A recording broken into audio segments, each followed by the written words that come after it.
বৌদি, জানো তো, আগে আমি একদম কারো সাথে কথা বলতাম না। এই বাড়িতে না একা একা সময় কাটতো, আর কারো সাথে মিশতেও ইচ্ছা করতো না। তাই নাকি তিতলি? তা কেন বলো তো? তোমার সাথে কেউ কথা বলতো নাকি? কথা বলতো, কিন্তু আমার ভালো লাগতো না। মনে হতো কেউ আমাকে ঠিক করে বোঝে না, তাই নিজের মতো থাকতাম। এখন তো দেখছি তুমি অনেক কথা বলো, সারাদিন আমার পেছনেই ঘুরে বেড়াও। হ্যাঁ বৌদি, এখন আর তেমন লাগে না। তুমি আসার পর থেকে সবকিছু অন্যরকম মনে হচ্ছে, তাই আর একা থাকতে ইচ্ছা করে না। আমি আবার কি করলাম যে এত কিছু বদলে গেল? তুমি আমার সাথে কথা বলো, খোঁজ নাও, আমার কি ভালো লাগে সেটা জানার চেষ্টা করো, তাই তোমাকে আমার খুব ভালো লাগে। আচ্ছা তাহলে বলো তো, তুমি কি করতে ভালোবাসো? সারাদিন কি করলে তোমার ভালো লাগে? আমি গল্প শুনতে ভালোবাসি, আর খেতেও খুব ভালোবাসি, কিন্তু আমাদের গল্প রোজ একই রকম খাবার হয়। তাই নাকি? তাহলে তো ব্যাপারটা সহজ। আমি তোমার জন্য রোজ একটু করে নতুন কিছু বানানোর চেষ্টা করব। সত্যি বলছো বৌদি? তুমি যদি বানাও তাহলে আমি স্কুলে নিয়ে গিয়ে সবাইকে দেখাবো। তবে একটা শর্ত আছে, তুমি মন দিয়ে পড়াশোনা করবে, আর কোনো ফাঁকি দেবে না। আচ্ছা বৌদি, আমি কথা দিলাম, তুমি শুধু আমার জন্য রান্না করবে। দূরে দাঁড়িয়ে অনুরাধা সব কথা শুনছিল। মুখে কিছু না বললেও ভেতরে অস্বস্তি হচ্ছিল। এই মেয়েটা আসার পর থেকে তিতলি একেবারে বদলে গেছে। সারাদিন ওই মেয়ের পেছনেই ঘোরে। তাতে সমস্যা কোথায়? ওরা যদি ভালোভাবে মিশে থাকে তাহলে তো ভালোই। তুমি বুঝবে না, সংসারে সবকিছু এত সহজ না, ধীরে ধীরে সব হাতছাড়া হয়ে যায়। রাতের খাওয়ার সময়ও সেই চাপা টানাপোড়েন থেকে যায়। বৌদি, কালকে কি বানাবে বলো তো? আমি আজ থেকেই ভাবছি। তুমি যা খেতে চাও তাই বানাবো। বলো কি খাবে?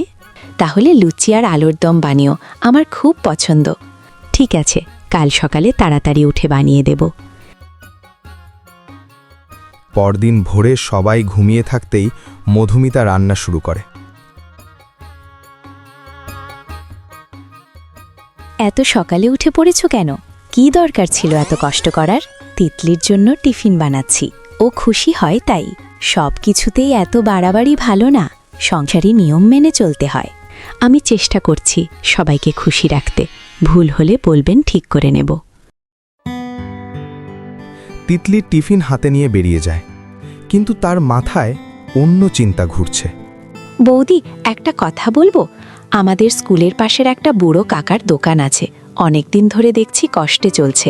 কেন, কেউ আসে না নাকি ওখানে? আগে অনেক লোক আসতো, এখন কাকা একা সামলাতে পারে মা, তাই দোকানটা বন্ধ করে দেবে ভাবছে। সেটা তো খারাপ কথা। তারপর ওনার কি হবে? সেই জন্যেই ভাবছি, আমরা যদি কিছু করি, তুমি তো ভালো রান্না করো, আমরা দুজনে মিলে দোকানটা চালাতে পারি।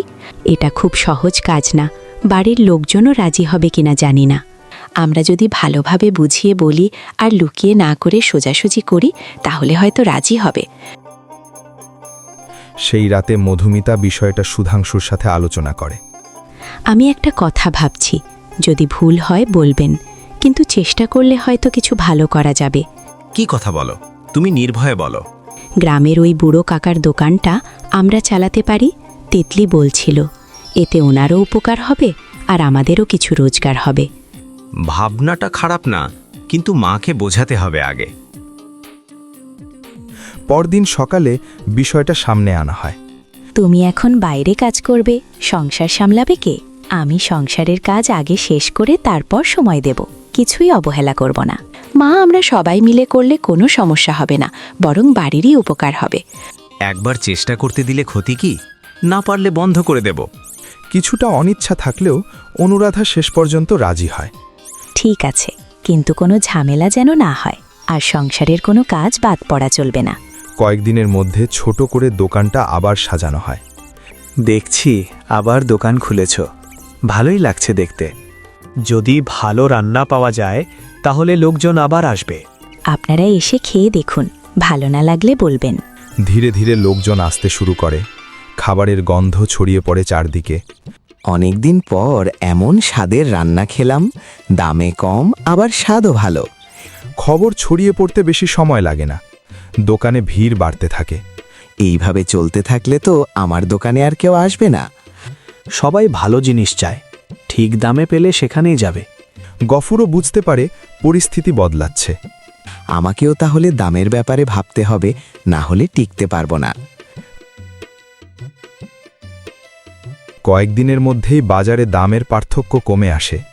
আজকে বাজারে গিয়ে দেখলাম আগের মতো আর কেউ বেশি দাম চাইছে না। পরিবর্তনটা তো এখান থেকেই শুরু হয়েছে। দেখলে তো মা, আমরা চেষ্টা করলে কিছু না কিছু বদলানো যায়। সবাই একসাথে থাকলে কাজটা সহজ হয়, একা হলে পারতাম না। ধীরে ধীরে বাড়ির ভেতরের অস্বস্তিও কমে যায়। সবাই নিজের জায়গা বুঝে নিতে শেখে। কয়েকদিন ভালো চলার পর হঠাৎ একদিন সকালেই দোকানের সামনে হইচই শুরু হয়। এইভাবে ব্যবসা করা চলবে না। তোমরা আমার কাস্টমার নিয়ে নিচ্ছ, এটা অন্যায়। আমরা তো কারোর কাছ থেকে জোর করে কাউকে আনছি না, যারা আসছে তারা নিজেরাই আসছে। তুমি নতুন এসে এত কিছু বুঝে গেছো নাকি? বাজারের নিয়ম এত সহজ না। তর্কা, আমরা শুধু ঠিক দামে ভালো খাবার দিচ্ছি, এতে অন্যায়টা কোথায়? অন্যায় কি সেটা তোমরা বুঝবে না। আমি কিন্তু এই দোকান বন্ধ করে দেব। গফুরের কথা শুনে চারপাশের লোকজন জড়ো হতে থাকে। কি হয়েছে? এত চিৎকার কেন? সকাল সকাল ঝামেলা কেন করছো? দেখেন না, এরা এসে আমার ব্যবসা নষ্ট করে দিচ্ছে। ব্যবসা নষ্ট হচ্ছে না, লোকজন এখন ভালো জিনিস চিনতে শিখেছে। আগে বেশি দামে খারাপ জিনিস দিতেন, এখন আর সেটা হচ্ছে না বলেই সমস্যা।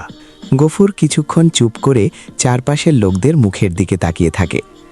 তাহলে তোমরা সবাই এক হয়ে আমার বিরুদ্ধে দাঁড়াবে? আমরা কারো বিরুদ্ধে না, আমরা শুধু ন্যায্য জিনিস চাই। পরিস্থিতি একটু উত্তপ্ত হয়ে ওঠে। তিতলি মধুমিতার দিকে তাকিয়ে থাকে। বৌদি, যদি দোকানটা বন্ধ করে দেয় তাহলে কাকার কি হবে? আমরা কাউকে হারাতে চাই না, সবাই যেন টিকে থাকতে পারে সেটাই চাই। মধুমিতা সামনে এগিয়ে গিয়ে শান্ত গলায় কথা বলে। কাকা, আপনি চাইলে আমাদের সাথে কাজ করতে পারেন, আমরা একসাথে করলে সবারই লাভ হবে। আমি তোমাদের সাথে কাজ করব? হ্যাঁ, আপনি বাজার থেকে জিনিস আনবেন, আমরা রান্না করব, লাভ সবাই ভাগ করে নেব। কথাটা খারাপ না, এতে কারো ক্ষতি হবে না, বরং সবাই মিলে করলে কাজটা বড় হবে। কিছুক্ষণ চুপ থেকে গফুর ধীরে মাথা নিচু করে। আমি ভুল করেছি, এতদিন শুধু নিজের লাভটাই ভেবেছি। ভুল সবাই করে, ঠিক করার সুযোগ থাকলে সেটাই বড় কথা। ঠিক আছে, আমি রাজি আছি, তোমাদের সাথে কাজ করব। সেই দিন থেকেই দোকানটা নতুনভাবে শুরু হয়। সবাই মিলে কাজ করতে থাকে। একা করলে যতটা হয়, একসাথে করলে তার থেকে বেশি হয়। বৌদি, দেখেছ, আমরা পেরেছি। আমরা না, সবাই মিলে পেরেছি। গ্রামের মানুষ এখন আর আগের মতো ঠকে না, তারা একসাথে থাকার শক্তিটা বুঝে গেছে। ছোট একটা সিদ্ধান্ত কিভাবে পুরো গ্রামের পরিবেশ বদলে দিতে পারে সেটা সবাই নিজের চোখে দেখল। আর সেই পরিবর্তনের শুরু হয়েছিল এক ছোট মেয়ের সহজ একটা ভাবনা থেকে। ছোট বন্ধুরা, আমাদের চ্যানেলে নতুন? তাহলে এখনই লাইক দাও আর সাবস্ক্রাইব করে ফেলো।